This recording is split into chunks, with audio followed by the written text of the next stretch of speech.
So, hello बच्चों.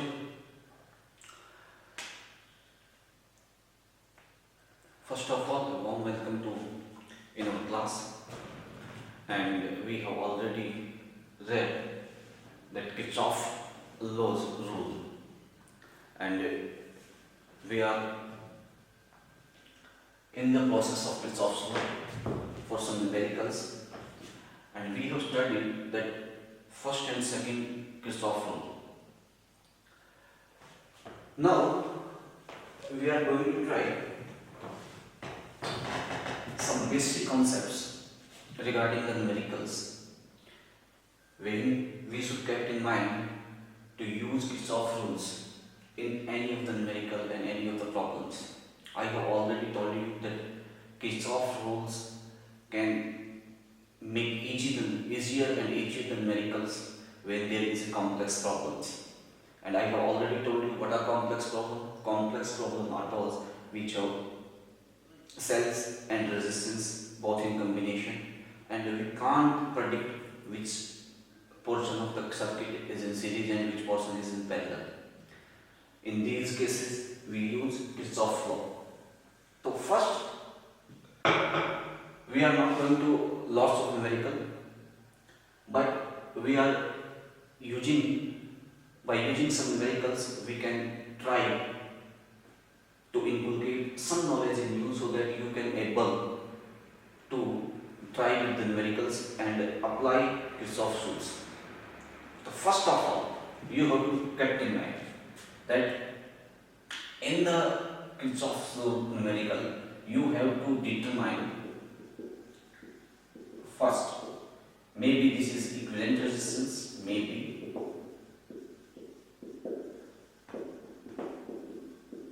Second, current in any arm. किसी भी सर्किट, किसी भी आर्म के अंदर करंट निकाला जा पूछा सकता है. तीसरा, potential difference between the two points के बीच में पोटेंशियल डिफरेंस को निकालना पूछा जा सकता है. ये हमें ध्यान रखना होगा. इस तरह के मेनली जो न्यूमेरिकल होते हैं वो करंट इन आर्म्स पूछे जाते हैं, और हम उन्हीं न्यूमेरिकल को डिस्कस करेंगे जो अभी तक पूछे गए हैं किसी भी सीबीएसई एग्जाम के अंदर. तो रूल्स क्या है, फिर से एक बार रिपीट करते हैं. रूल्स के लिए सबसे पहले आपको चूज करना है. सबसे पहले आपको सर्किट बनाना है, गिवन सर्किट को. फिर उसमें करंट का सर्कुलेट करना है अकॉर्डिंग टू रिक्वायरमेंट. फिर उसके अंदर आपको तीसरा लूप को चूज करना है. सबसे पहले सर्किट लिख देते हैं, सर्किट. दूसरा करंट सर्कुलेशन और उसकी नेमिंग विद द नेमिंग के साथ. तीसरा चूज द लूप को चूज करना है. चौथा अप्लाई किर्चॉफ फर्स्ट लॉ. ये आपको ध्यान रखना है किर्चॉफ फर्स्ट लॉ कहाँ अप्लाई करना है. किर्चॉफ फर्स्ट लॉ वहां अप्लाई करना है जहां दो से ज्यादा करंट हो. अगर दो करंट हैं तो आप किर्चॉफ फर्स्ट लॉ का यूज नहीं करेंगे, नहीं आपका सारा न्यूमेरिकल का आंसर 0 आ जाएगा.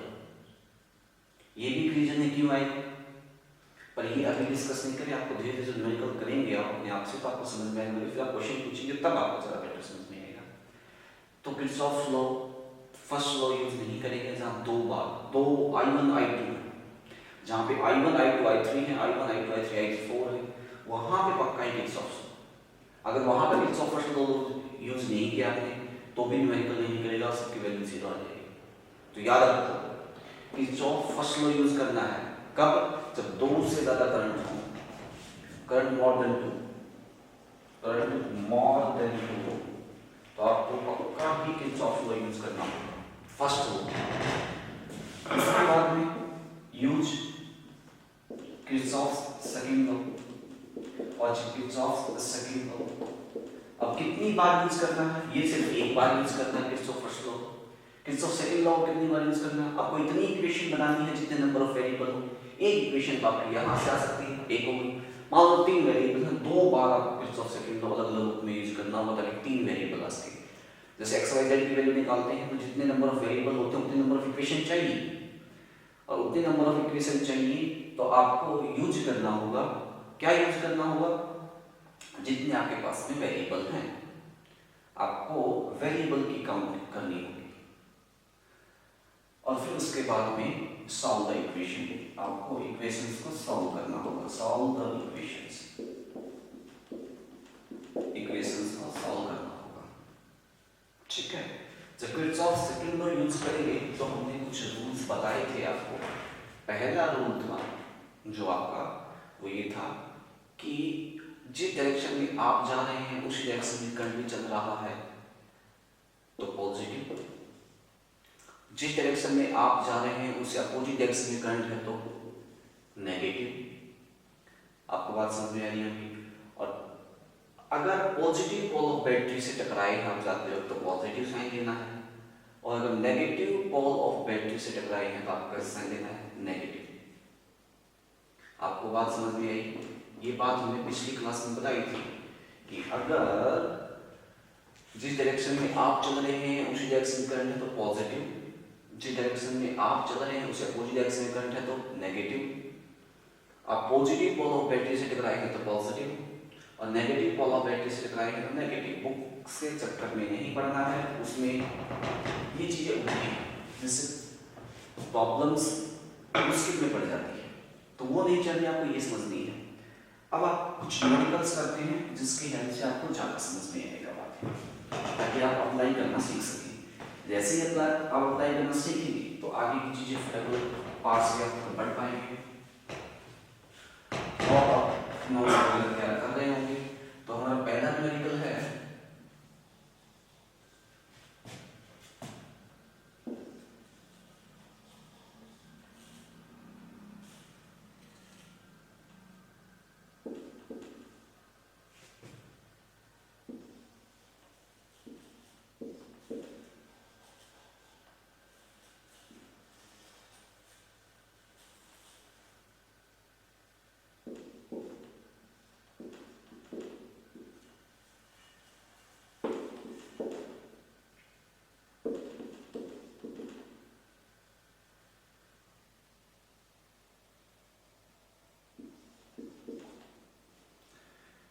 इसको लिखिए।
चलो, तो ये आपके पास में न्यूमेरिकल है।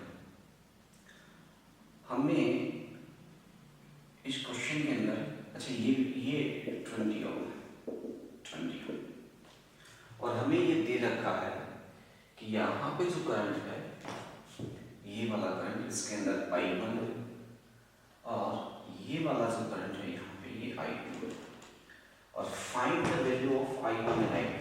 क्वेश्चन क्या है? Find the value of I1 and I2, ये पहले से दे रखा है। तो देखो, आपने माना आपके पास दो बैटरी है।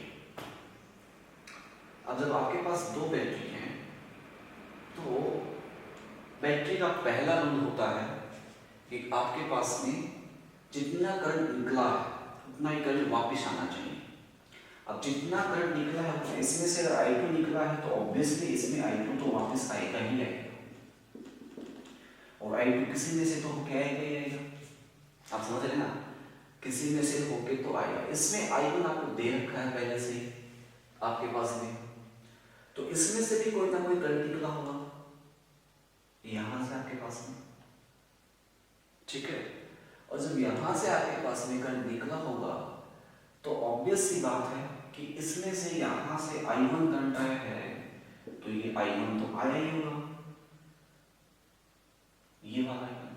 कहने का मतलब ये है कि ये यहाँ पे I1 तो रहा ही होगा, क्योंकि ये I1 आया है, तो इधर भी I1 आया होगा, तो इसमें से कुछ करंट निकला होगा जो इन दोनों की वजह से आया होगा। क्योंकि इसका करंट I2 आया है तो इसको हो सकता है घूम के यहाँ आया, देखो I2 हो सकता है ये यहाँ से कुछ पार्ट इधर चला गया और कुछ पार्ट इधर चला गया और फिर यहाँ, और इसका कुछ पार्ट इधर यहाँ आया, ये भी हो सकता है। ये भी पॉसिबिलिटी है कि I2 यहाँ से यहाँ आ गया और I1 वाला पार्ट यहाँ से यहाँ पे। हमें I1 I2 की वैल्यू पता नहीं है, एज अकॉर्डिंग टू जैसे आपको इजी लगे वैसे एज्यूम कर सकते हैं, जैसे एज्यूम करेंगे वैसे आंसर आएंगे। तो आंसर आखिर में आप सोचो कि सर्किट के अंदर करंट इक्विवेलेंट रेजिस्टेंस और इक्विवेलेंट करंट के तौर पे निकलता है। मतलब जो 80 वोल्ट की बैटरी है और 20 वोल्ट की बैटरी है, उनसे करंट इस तरीके से निकलेगा जो बैलेंस होगा। आपने जो अज्यूम किया है वो फाइनली बैलेंस होकर निकलेगा, समझ रहे हैं? आपने जो अज्यूम किया है वो फाइनली बैलेंस होकर निकलेगा, और जब बैलेंस होकर निकलेगा तो आप इजी इसको काउंट कर सकते हैं। आप इसमें से करंट आया है, इसमें से आप I3 निकाल दो, तो इसका ये करंट आप यहाँ भी ले जा सकते थे, इसका करंट ये यहाँ पे ले जा सकते थे, लेकिन सबसे इजी क्या है कि यहाँ से I1 है, यहाँ से ये वाला I1, इसके अंदर I1 पार्ट, तो इसमें से दोनों का सम आया हुआ, तो I1 तो ये निकल गया यहाँ से और I2 भी यहाँ से, है ना। तो मान लो यहाँ पे इन दोनों का सम आया, तो यहाँ पे आया I3। इनका नाम दे दिया आपने A, B, C, D, E और F, क्योंकि इसके अंदर करंट जो है, आप ये मानना चाहिए यहाँ से I1 निकला है, तो देखो ये करंट I1 निकला है, I2 यहाँ चला गया, इसका I1 निकल गया, यहाँ आएगा I1 वापस यहाँ से आएगा, I1 तो ये एब्जॉर्ब कर लेगी, बचा हुआ पास कर देगी, क्योंकि बैटरी से जितना निकला उतना ही वापस आएगा। अब यहाँ पे आपके पास में ये I3, तो इन दोनों का सम आपने I3, अगर यहाँ पे आप सबसे पहले मैंने कहा था जब 3 हो तो सबसे पहले क्या लगाना है, सबसे पहले लगाना है आपको किरचॉफ फर्स्ट लॉ। कहाँ पे लगाएंगे, तो अप्लाई करेंगे, अप्लाइंग किरचॉफ फर्स्ट लॉ, जहां जहां पे जंक्शन बनता किस पॉइंट पे, एट पॉइंट F पे बनाएंगे आप। और कल मैंने बताया था जो आने वाला करंट होता है वो पॉजिटिव, तो I3 आया है आपके पास, यहाँ से गया कौन सा, I2 गया है और I1 गया है। जाने वाले करंट होते हैं नेगेटिव, तो minus of I2 minus of I1, total sum कितना होना चाहिए, 0। तो यहाँ से I3 की वैल्यू कितनी आएगी, I1 प्लस का I2, एक इक्वेशन तो ये बन गई, तो आपको याद रखनी है। 3 वेरिएबल है तो 3 इक्वेशन की चाहिए, तो बच्चे में लूप आप सेलेक्ट करेंगे, एक लूप ये ले लो और दूसरा लूप ये ले लो, ये आपकी मर्जी है कि आप कौन सा लूप लेना चाहते हैं, हमने ये ले लिए। फिर आपको सेलेक्ट करना कि आप क्लॉकवाइज जाना कि एंटी क्लॉकवाइज, मैंने क्लॉकवाइज ले लिया, हम एंटी क्लॉकवाइज लेना चाहें एंटी क्लॉकवाइज ले सकते हैं, जैसे आपकी इच्छा।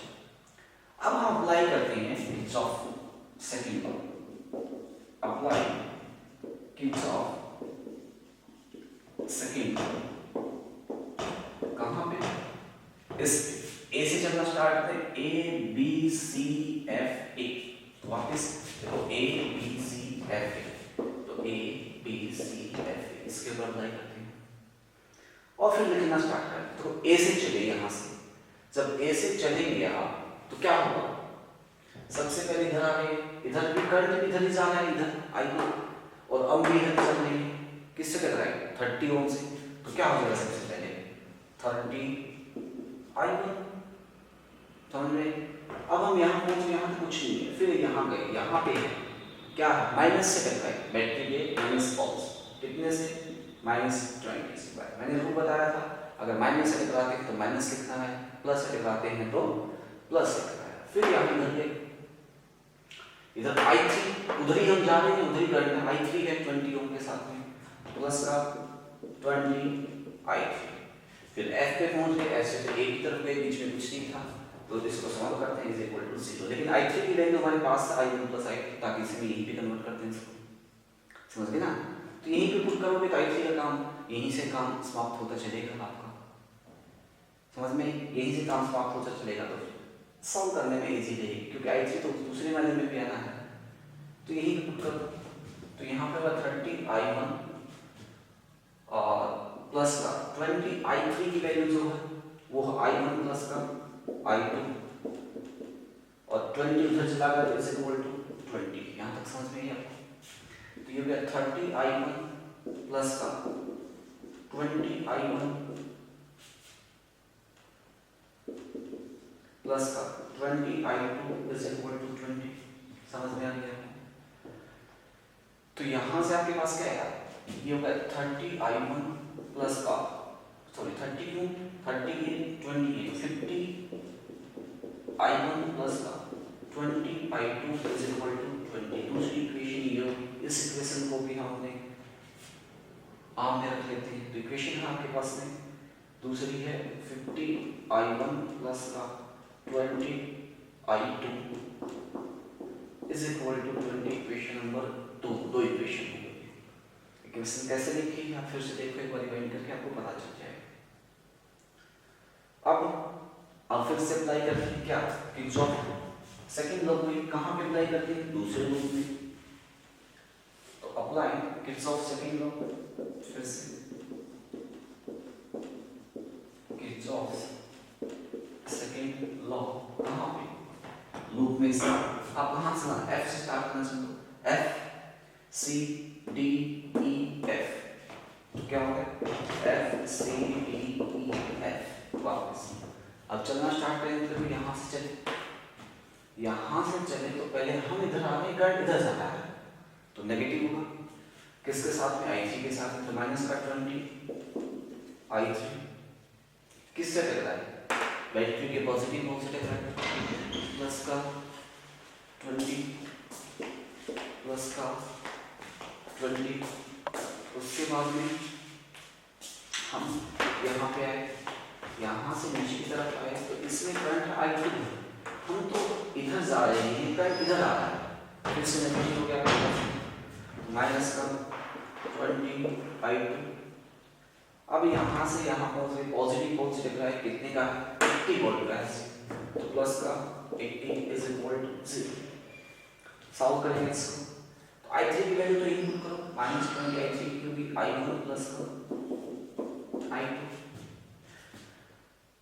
माइनस का 20I2 प्लस 80 है प्लस 20 वो, तो कितना हो गया 100, इधर जाएगा तो माइनस का 100 हो जाएगा, लिख दिया।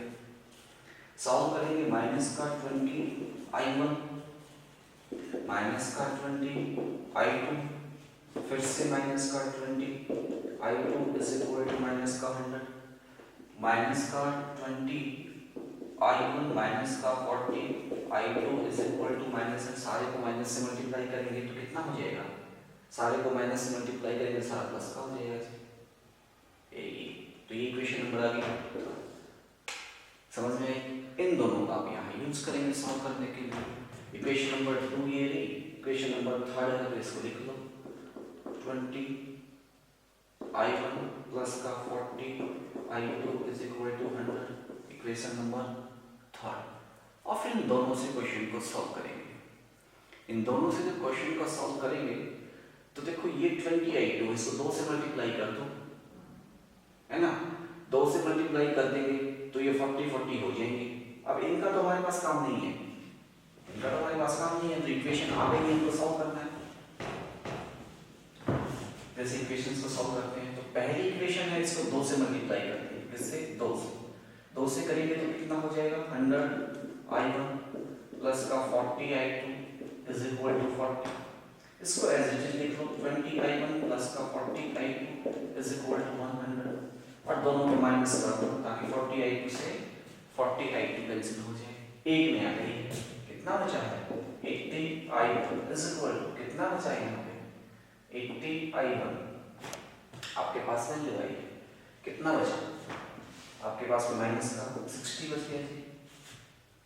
तो I1 इज इक्वल टू कितना होगा माइनस 60 अपॉन 80 माइनस ये हो गया आपके पास में माइनस का 3/4 एम्पियर। माइनस का मतलब क्या है कि हमने जो I1 लिया था वो इस डायरेक्शन में है ही नहीं। I1 तो वैल्यू 3/4 एम्पियर लेकिन उसकी डायरेक्शन ये है, ये उल्टी मतलब इधर है डायरेक्शन I1 की, और वो इधर डायरेक्शन कितना है 3/4 एम्पियर। आपको समझ में अपने आप आंसर आ जाएगा। मतलब हमने जो गलती कर रखी है लेने में, क्वेश्चन को निकालने का तरीका ठीक है, अगर हमारी गलती हुई कि हमने रॉन्ग लिया है तो साइन नेगेटिव आ जाएगा, अगर हमने सही लिया था तो पॉजिटिव आता। मैग्नीट्यूड 3/4 है, समझ गए आप? ठीक है। अब इस 3/4 की वैल्यू को, अब इस 3/4 की वैल्यू को -3/4 आई है किसी भी इक्वेशन में, मान लो इसने पुट कर दिया तो क्या था 20 माइनस का 3/4 प्लस का 40/2 इज इक्वल टू कितना है 100। कितना हो गया 4 5 20 माइनस का 15 प्लस का 40/2 इज इक्वल टू कितना हो गया 100। उधर जाएगा 40/2 इधर गया आपके पास में 115 हो गया।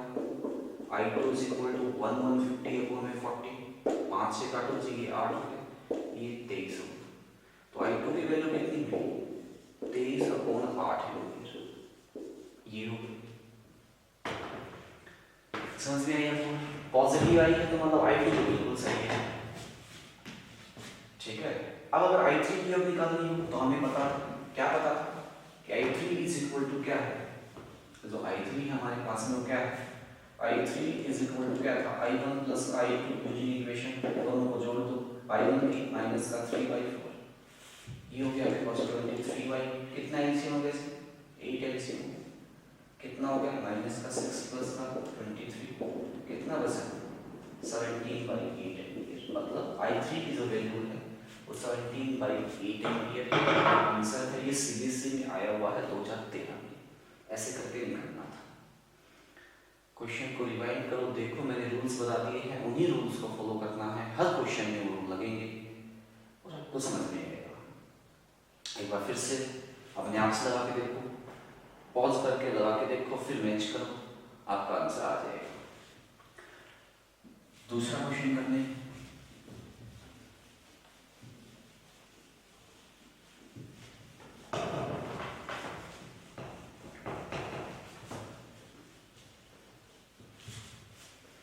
ये जो क्वेश्चन करवा रहा हूँ जैसे मैं पर प्रदीप की जो पुरानी है उसमें थोड़ी वैल्यू अलग है जिससे आंसर में गलती हो जाती है। सॉल्यूशन सही दे रखा है लेकिन आंसर लिखे गलत, जो नहीं है उसमें ठीक है।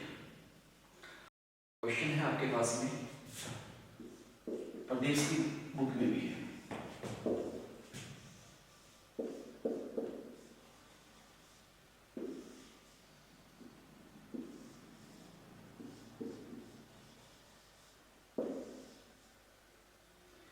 ये जी 4 ओम है, ये 3 ओम है, ये 2 ओम है, ये 2 वोल्ट है, ये आपके पास 1 वोल्ट है और ये है 4 वोल्ट। यहां से क्वेश्चन में दे रखा है I3, इधर I2, इधर I1 और बताना है कि I1, I2, I3 की वैल्यू क्या होगी। ये क्वेश्चन सबसे पहला करंट डिस्ट्रीब्यूशन तो दे ही रखा है ऑब्वियसली इसमें, है ना। यहाँ I2 है तो ऑब्वियसली यहाँ पे बेटा यहाँ भी I2 आया होगा, यहाँ से क्या आया होगा I1 आया होगा, ठीक है, और ये वाली वैल्यू रही होगी। अच्छा अब आप यहाँ देखेंगे तो यहाँ से इधर आया होगा I3, इधर चला होगा I1, इधर I2। ये पॉइंट हमारे काम का हो जाएगा। नाम देखें A B C D E और F। सबसे पहले ये काम हो गया आपके पास। करंट डिस्ट्रीब्यूशन सबने दिख रहा है क्योंकि इस सामने I2 है दिख रहा है, इस सामने I3 है और इसमें कितना है I1 पता चल गया है 3 है I1 I2 I3। तो तुम्हारा काम क्या है? हमारा काम है सबसे पहले क्या करें, सबसे पहले देखें, क्या देखें कि I1 I2 I3 की जो वैल्यू है वो 3 है। तो एक बार हमें सबसे पहले लगाना होगा फर्स्ट। किस पॉइंट पे लग सकता है? F पे आसानी से लग रहा है, तो applying Kirchhoff first, applying Kirchhoff first कहाँ लगाना है? At point at junction F Q पर लगाना है। इस एफ क्यू पर आप लगाएंगे तो देखो I3 आ रहा है, आने वाला पॉजिटिव, I1 जा रहा है, I2 जा रहा है, जाने वाली नेगेटिव, इज इक्वल टू 0। तो यहाँ से क्या होगा, फिर से I3 is equal to I1 plus का I2, ये वैल्यू हो गई। I3 is equal to I1 plus का I2, ये वैल्यू आपके पास हो गई है। ठीक है, अच्छा अब क्या करना है हमें? अब हमें ये वैल्यू तो हो गई, अब हमें क्या करना है? किरचॉफ का रूल लगाने सेकंड वाले, क्योंकि 3 वेरिएबल है, एक इक्वेशन तो हमारे पास आ गई है, 2 और चाहिए, कोई भी 2 आप चूज कर सकते हैं, ये वाला चूज कर सकते हैं, ये वाला चूज कर सकते हैं, पूरा चूज कर सकते हैं, ये आपकी मर्जी पे डिपेंड करता है। हम आसान वाला लेंगे, इसको नाम दे दिया मैंने 1 का और इसको नाम दे दिया मैंने 2 का। आप क्लॉकवाइज भी ले सकते हैं, एंटी क्लॉकवाइज भी ले सकते हैं। तो applying Kirchhoff first second law, applying Kirchhoff second law in A B C F A, applying Kirchhoff कौन सा लॉ? सेकंड लॉ, कहाँ पे? इन A B C F A, A B F C A के ऊपर। ठीक है, क्या भी लिख देता हूँ, A B C F A। तो A से चलना स्टार्ट करें, सबसे पहले इधर से चलना स्टार्ट, सबसे पहले किस लग रहा है? 2 वोल्ट लग रहा है, तो 2 वोल्ट पॉजिटिव हो गया। फिर यहाँ पहुंचे I1 इंटू 4, क्योंकि हम भी इधर जा रहे हैं, पॉजिटिव इधर, तो प्लस का हो जाएगा 4 I1। फिर यहाँ से यहाँ आए, अब इधर चलना पड़ेगा, करंट इधर जा रहा है, हम इधर आ रहे हैं, तो नेगेटिव होगा, तो माइनस का 3I2, माइनस का 3I2। अब यहाँ पहुंचे, -1 वोल्ट से टकरा है, तो -1।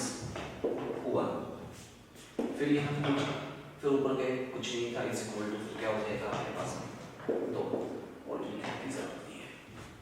तो यहाँ से इक्वेशन क्या बनी? 4I1 माइनस का 3I2, 2 माइनस 1 1 उधर जाके माइनस का 1, इक्वेशन नंबर 2।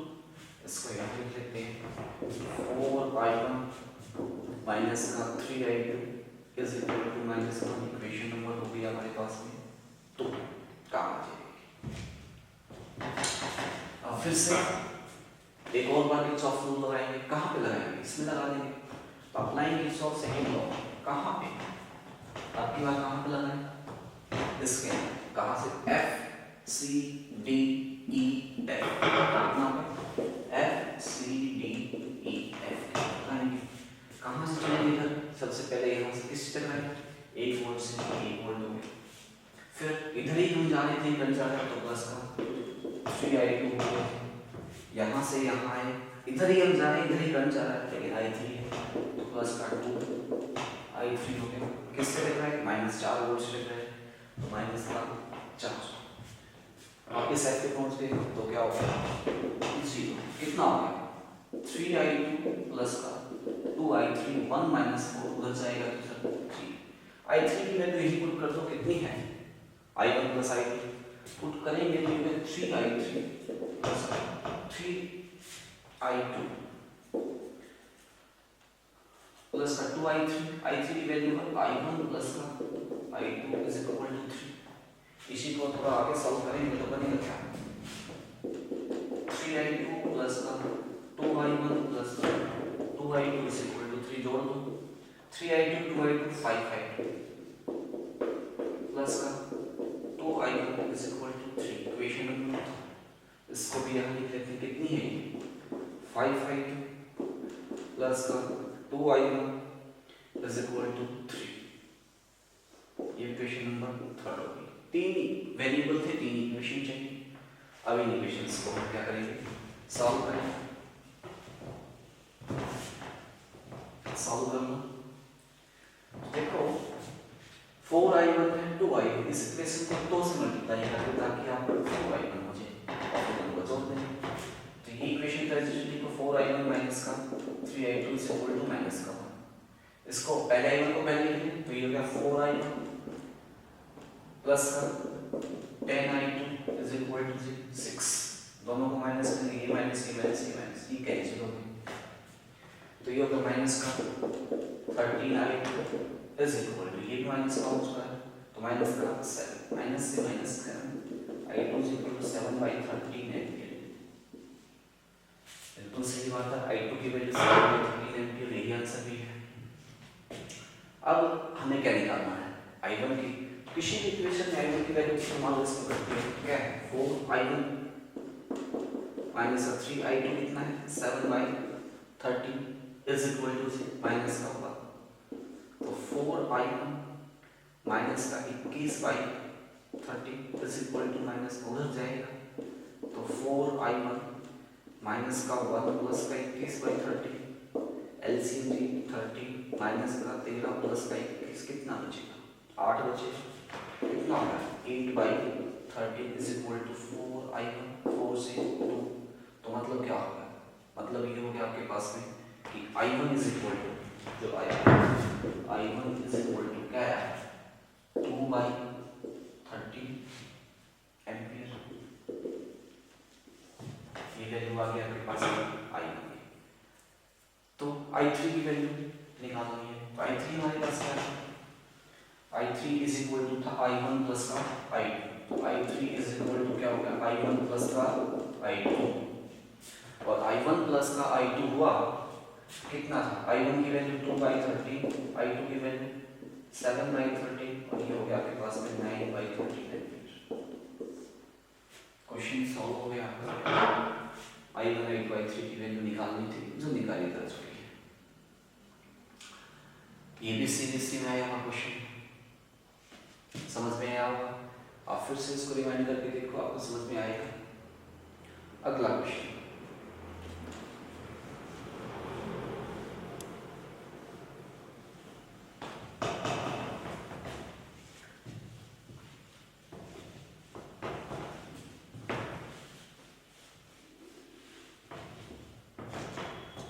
अगला क्वेश्चन है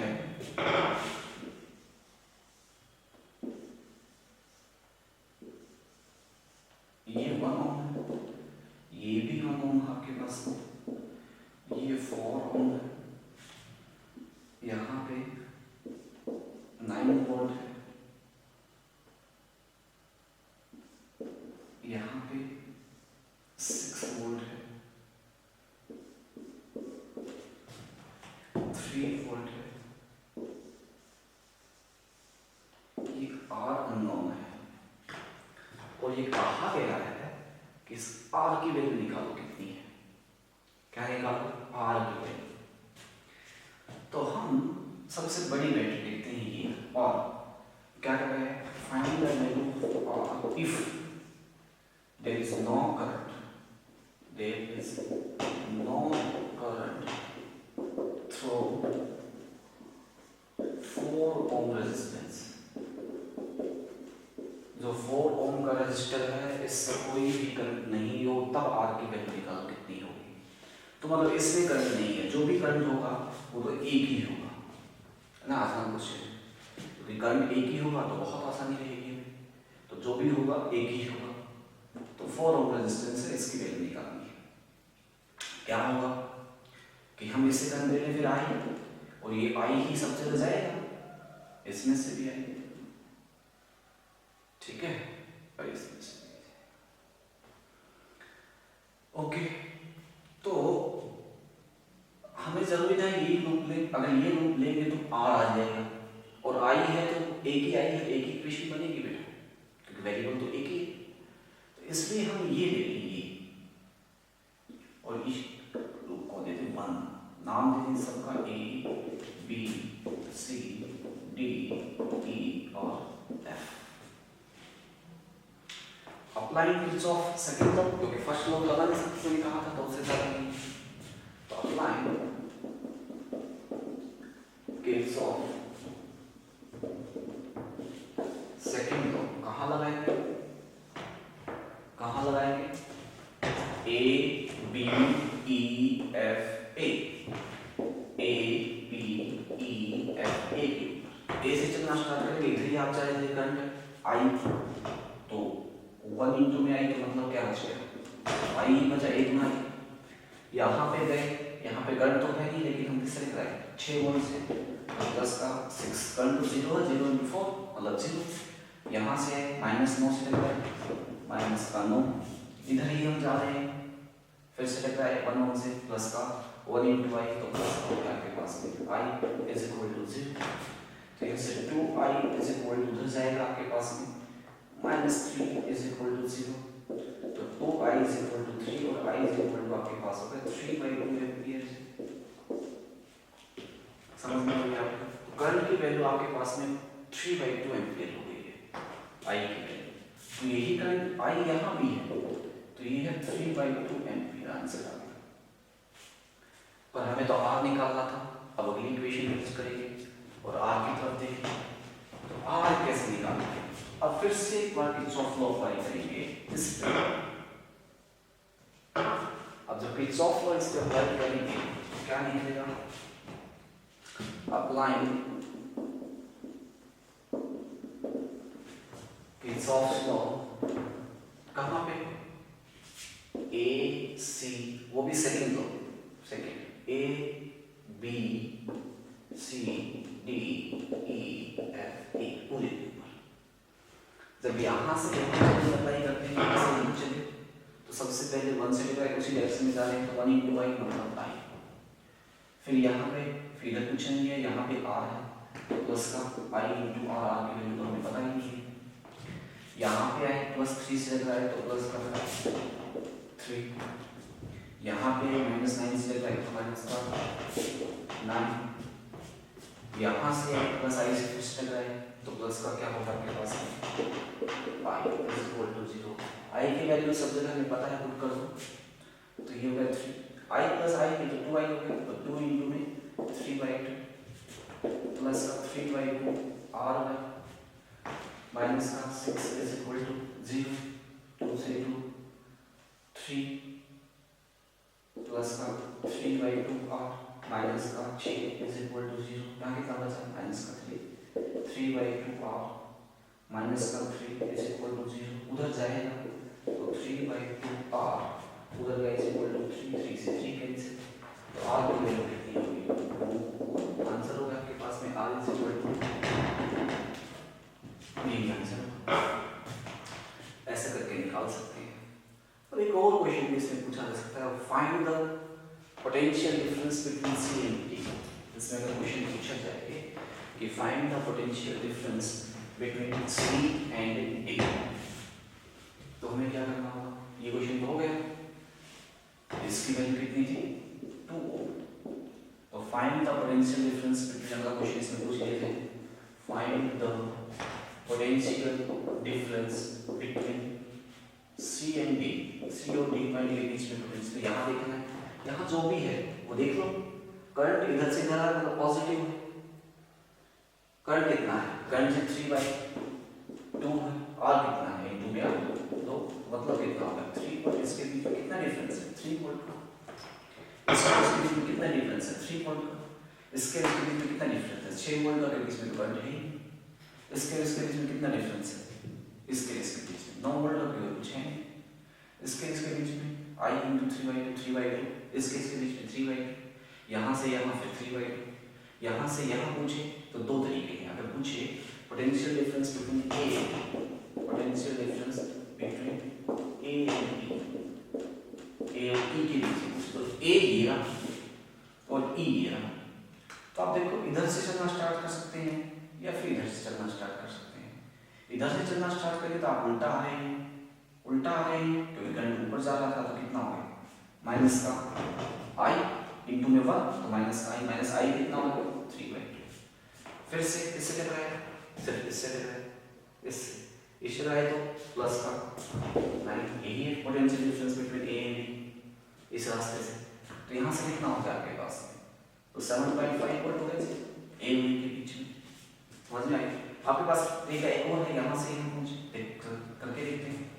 अगर इससे चलते हैं तो क्या होगा, यहाँ से यहाँ है सेम डायरेक्शन है, तो आई की वैल्यू 3/2, फिर यहाँ आई, यहाँ इसमें तो करंट है, किसी को काम नहीं है, प्लस का 6, तो प्लस का 6, फिर से कितना होगा 7.5। इसी तरीके से सब सेम आंसर रहेगा, जो आप पूछा हो वैसे इसको सेम आंसर रहेगा आपके पास में। इस क्वेश्चन को फिर से देखो, रिवाइंड करो और फिर अगला क्वेश्चन देखो।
क्वेश्चन है आपके पास में,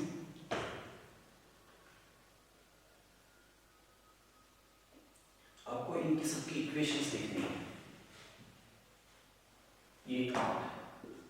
ये भी क्वेश्चन पेपर में आएगा, सिर्फ इक्वेशंस लिखनी है और वहां की वैल्यू कुछ भी हो सकती है। तो सबसे पहला काम क्या है, सबसे पहला काम है कि हमें करंट लेना होगा। तो एक पहले ये इससे मान लिया I1 करंट चला गया, ठीक है, और इससे I1 करंट को दो तरीके हैं, या हो सकता है इधर जाए या हो सकता है आपके पास इधर जाए, कुछ भी हो सकता है।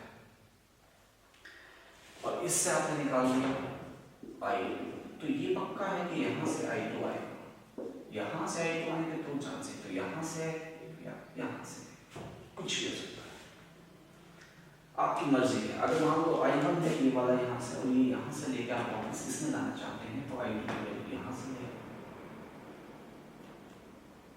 ठीक है, गुड। तो मैंने कहा ये वैल्यू I1 है, मैं इसको यहाँ से यहाँ I1 ले आया ये वाला, और ये वापस I1 हो गया और वापस I1 यहाँ आ गया, मगर इसमें गन तो नहीं आया, तो I2 की वैल्यू यहाँ आएगी, इसके पास दो टुकड़े होंगे, एक टुकड़ा I3 आ सकता है यहाँ से, एक टुकड़ा क्या आ सकता है I4। जब ये यहाँ आएगा बेटा तो यहाँ से I1 था, ये इधर तो जाएगा नहीं, इधर जाएगा तो I1 प्लस का I4 होगा इसमें, यहाँ से आपके पास में I1 प्लस का I4 होगा, कुछ टुकड़ा इधर आया था I1 इधर चला गया, इसमें से I1 माइनस का I3 होगा, क्योंकि I3 ऊपर से आया है, I1 इधर से गया तो I1 माइनस का I3। देखो यहाँ से I1 प्लस का I4 इस पॉइंट पे, यहाँ से इसका नाम दूं मैं A B C D और ई, तो डी पॉइंट के ऊपर दो आ रहे हैं, एक तो आ रहा है यहाँ से I1 प्लस का I4 और दूसरा आ रहा है I1 माइनस का I3। तो डी पॉइंट पे क्या होगा, सम होगा, तो I1 प्लस का I4 प्लस का आपके पास में I1 माइनस का I3, और वो भी जा रहा है तो माइनस होगा ऑब्वियसली, तो माइनस करना है, माइनस का I1 माइनस करेंगे तो प्लस का I3 हो जाएगा। I1 से I1 कैंसिल, कितना हो गया I4 प्लस का I3, और I4 प्लस I3 किसके बराबर था, I2 के बराबर, I2 वापस आ गया, तो इसका मतलब सर्किट में रेजिस्टेंस लगेगा सही, समझ गए। अब पहली इक्वेशन, यहाँ से आपका ऐसे चार है तो दो फर्स्ट लॉ लगा सकते हैं और दो सेकंड लॉ लगा सकते हैं। एक फर्स्ट लॉ यहाँ लग रहा है कि I2 इज इक्वल टू, यहाँ से क्या है लगाएंगे अपना एट बी पे किरचॉफ फर्स्ट लॉ लगाएंगे, किरचॉफ फर्स्ट लॉ लगाएंगे तो क्या बनेगा, I2 is equal to I3 plus I4। अभी तक स्टडी आपको समझ में आ गया, ठीक है, बहुत अच्छे, समझ में आई आपको, ठीक है जी। और तो फिर यही है और नहीं है कुछ भी, क्योंकि I2 तो अलग निकला है, I1 अलग निकला है, और I2 की वैल्यू I3 प्लस I4 होगी आपके पास में। जहाँ भी I3 प्लस I4 होगा तो हम इसमें कन्वर्ट कर पाएंगे इसको। चलो अब इक्वेशंस बनानी है तो आपको तीन इक्वेशन बनानी होगी, तो आप किसी भी एक हो सकता है A B E A, इसके ऊपर बने, तो मैं A B E A की इक्वेशन बनाऊंगा आपके लिए, तो कुछ ऐसी इसको मान लिया वन और अपलाइन इक्वेशन बना के दिखा रहा हूँ आपको, और आपको इसमें से मैच करना है।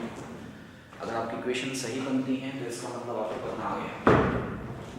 तो अप्लाइंग किरचॉफ सेकंड लॉ कहाँ पे, A B E A के ऊपर, A B E A के ऊपर, तो यहाँ से हम चलेंगे इस तरफ, इधर गए तो I4 किसके साथ में आ, लेकिन दूसरी डायरेक्शन से आ रहा है, तो क्या होगा आपके पास माइनस का I4 इंटू R। अब हम यहाँ से यहाँ I3 भी इधर जा रहा है, हम भी इधर आ गए, तो प्लस का I3 इंटू R। अब हम इधर जा रहे हैं, इधर I1 है, इधर ही आ रहा है ना, इधर ही आ रहा है, तो R से मल्टीप्लाई सेम पॉजिटिव होगा, तो प्लस का I1 इंटू R किससे टकराए, माइनस से टकराए, तो माइनस का E1 और मुझे इक्वल टू 0 इक्वेशन पहली इक्वेशन आपको सही किया। अगर मान लो इस पे लगाएं और यहाँ से चलना स्टार्ट करें, किधर भी जाए तो A E D A के ऊपर, किसके ऊपर लगाते हैं, second low A E D A, तो क्या हम यहाँ से चलना स्टार्ट करेंगे, चलना स्टार्ट में सबसे पहले पॉजिटिव से गए, पॉजिटिव कितना है E1, फिर हम तो इधर जा रहे हैं, करंट इधर आ रहा है, तो माइनस का I1, फिर यहाँ करंट आ रहा है, करंट जा रहा है ऊपर की तरफ, कितना I1 माइनस I3, किसके साथ में, R4 के साथ में, हम नीचे की तरफ आ रहे हैं, तो क्या आएगा माइनस का sign, minus I1 minus I3 into R।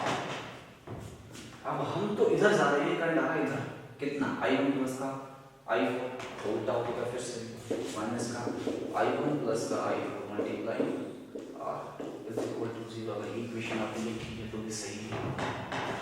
अगर मान लो इसकी इक्वेशन बनाना चाहें इसकी, तो इनकी भी इक्वेशन आते हैं I4 है, इक्वेशन बनाना है, आपको इक्वेशन बना के देखनी है।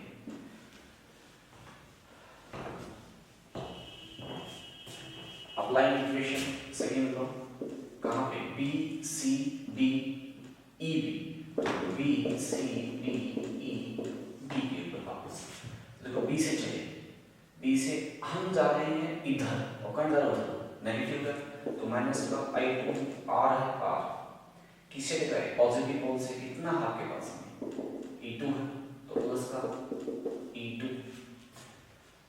अब नीचे की तरफ है कुछ नहीं, यहाँ है, हम भी इधर जा रहे हैं, करंट उधर जा रहा है, कितना I1 माइनस I2, तो प्लस का I1 माइनस I3 किसके साथ में, R4 के साथ में, E2 में R4। अब हम ऊपर की तरफ जा रहे हैं, नीचे की तरफ आ रहा है, तो क्या नेगेटिव, माइनस का I3 इंटू में R3 is equal to 0। Equation लिखिए आपने तो बिल्कुल। अगर हम पूरे इक्वेशन लिखें, पूरे ए सेकंड लॉ अगर लगाएं हम पूरे के ऊपर, किसके ऊपर, ए बी, यहाँ पे सी, ये पॉइंट सी है, A B C D A, तो A B C D A तो ए से चले। सबसे पहले नेगेटिव इधर आएगा, हम इधर जाते हैं तो माइनस का I4 इंटू में R1, फिर यहाँ पे हम भी इधर जा रहे हैं, करंट इधर जा रहा है, माइनस का I2 into R, positive positive इधर प्लस का E2, यहाँ पर मुझे कुछ नहीं था, यहाँ आ गए, हम इधर जा रहे हैं, करंट इधर आ रहा है, फिर भी माइनस का, माइनस ऑफ I1 प्लस का I4 इंटू में R2 इज इक्वल टू 0। ये इक्वेशन आपने लिखी है तो भी सही है। आपको इक्वेशन लिखनी आएगी, इक्वेशन सॉल्व भी करनी आएगी। सॉल्व जो 9th 10th मेथड में आप करते थे, क्लास में करते थे, उसी तरीके से करनी है। कुछ और प्रॉब्लम्स लेंगे आप, तब तक यहाँ से करो, कुछ और तरीके के न्यूमेरिकल हम करेंगे अगले वीडियो में। इनको पढ़ो और टाइम को खराब मत करो। हो सकता है ये जो कोविड-19 वाला या कोरोना वाला सिस्टम कितने दिन चले, हो सकता है 3 महीने चले, हो सकता है 2 महीने चले, हो सकता है 4 महीने चले, हो सकता है ये साल में यूं ही निकल जाए और बहुत बुरा होता जाएगा। अपने आप को समझो, हालात को समझो, सर्वाइव वही करेगा जो काबिल होगा, नहीं तो बहुत मुश्किल होने वाली है। पढ़ते रहो, बहुत ज़रूरी है, कहीं से भी पढ़ो, पढ़ते रहो। आपकी लैंग्वेज में मैं बताने की कोशिश कर रहा हूँ ये सब, ताकि आपको समझ में आए। और कोई लैंग्वेज आपको समझ में नहीं आएगी, वो आपके लिए अंडरस्टेबल नहीं होगी, इसलिए आपकी लैंग्वेज में बताने की कोशिश की जा रही है। जब तक की कोशिश रहती है आप इसको पढ़ते रहो और नोट्स बनाते रहो। अनसर्टेनिटी है टाइम के बारे में भी, अनसर्टेनिटी है वैक्सीन के बारे में भी, और अनसर्टेनिटी है बची हुई चीज़ों के बारे में भी। किसी के द्वारा कुछ भी प्रेडिक्ट नहीं किया जा सकता है, तो आपसे होप है कि आप पढ़ रहे होंगे। Thank you.